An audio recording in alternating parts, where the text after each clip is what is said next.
Let us pray. May the words of my mouth and the meditation of all our hearts be acceptable in your sight, O God, our strength and our hope. Amen.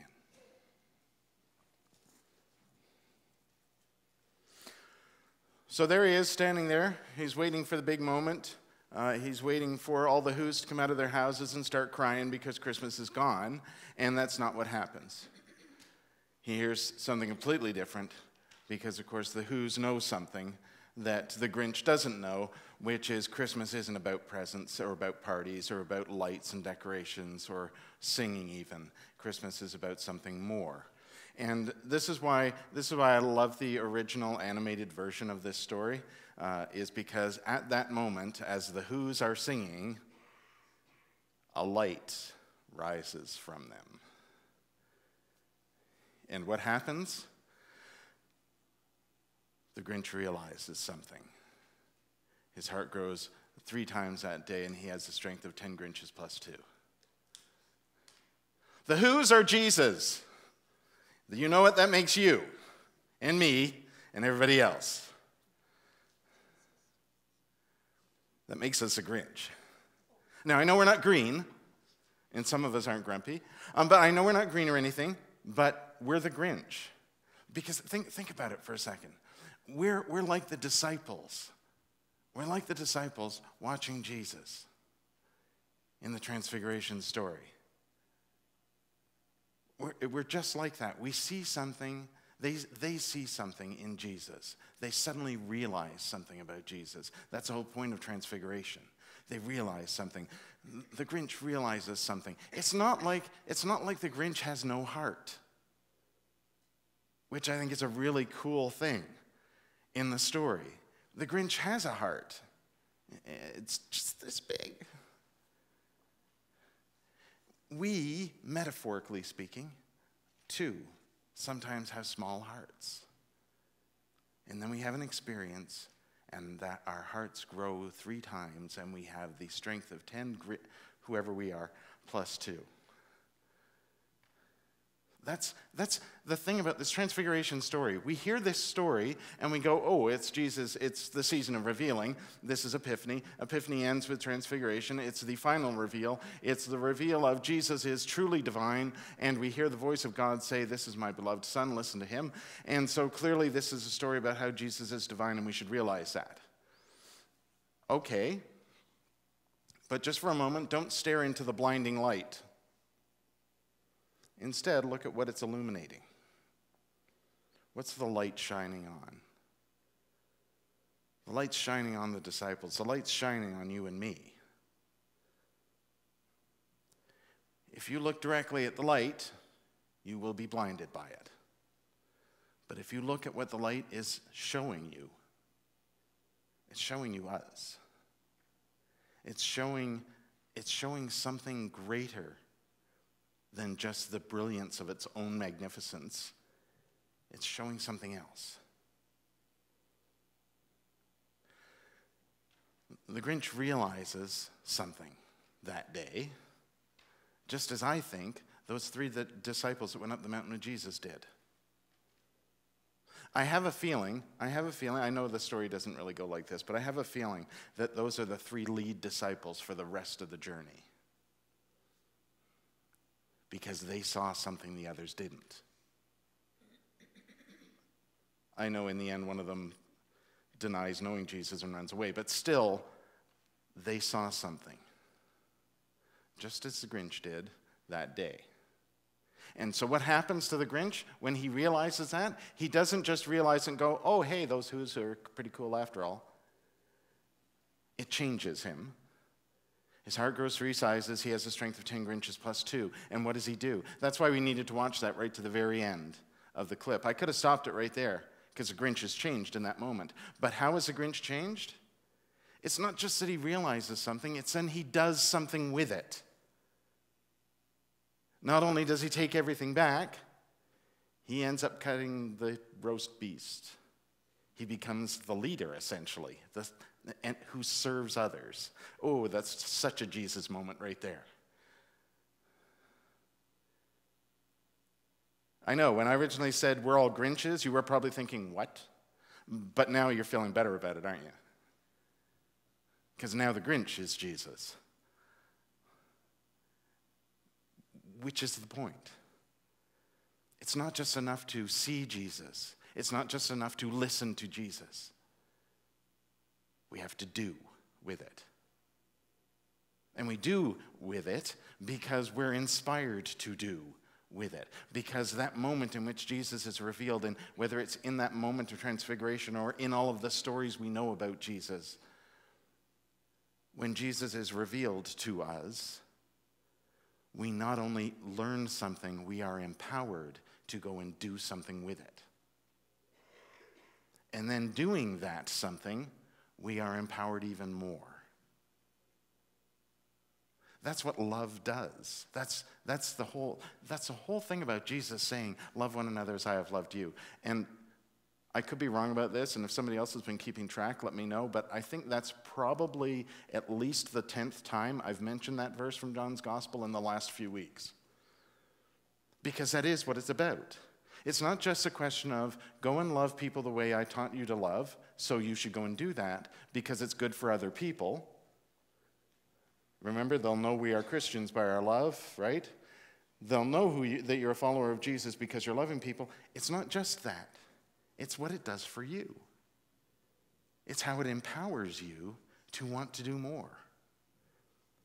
It's how it strengthens you, strengthens your spirit to want to share that love with others even more.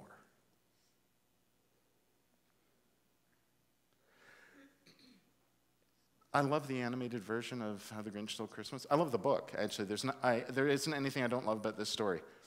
I was a little concerned when they came out with this movie with Jim Carrey. I don't know if you've seen the new one.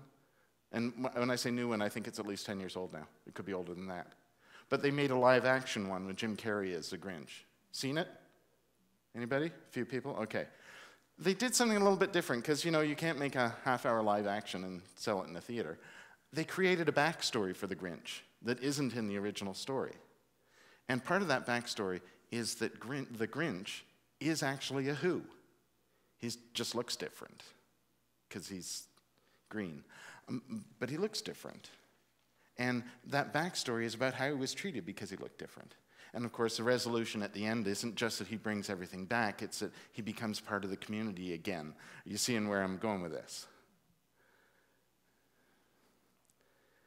See, I like that. I like that new kind of take on things. Because it points out that something that you wouldn't get from the animated version. You just think the Grinch was different than the Who's. And they welcome somebody to their community, to be part of their community, who is absolutely different from them. But in this new retelling of the story, it's somebody who was part of their community who became marginalized from their community and then came back, was restored to their community. There's a whole lot of Jesusing in that right there. Yes, remember, Jesus is a verb, Jesusing. I'm really trying to sell that because I think we should start saying it more, Jesusing. Because that's what happens in this story, isn't it? They realize Jesus. They realize Jesus is something more. Jesus becomes, for these disciples who went up to the mountain, Jesus becomes a verb for them. Being like Jesus is something they not only desire but aspire to and want. They want to share that with others. So much so, and see, I think this can be the only reason why he would say it. So much so that at the end of the story in each of the Gospels, Jesus reminds the disciples who are with him to not tell anybody that this happened until after the resurrection. The only reason I could possibly think of why he would do that would be because Jesus knows what effect this has had on them. That it's changed them and inspired them in a way that everyone else will have to learn by following the stories, not just that one moment.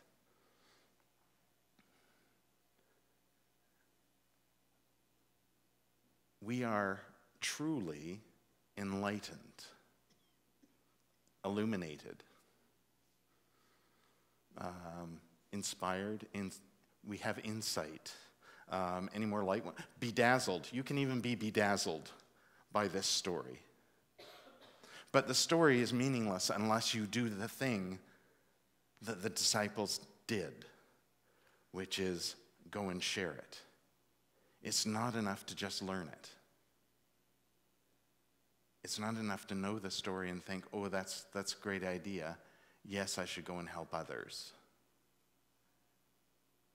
You have to go and do it. You have to share it. It has to mean more than just the story.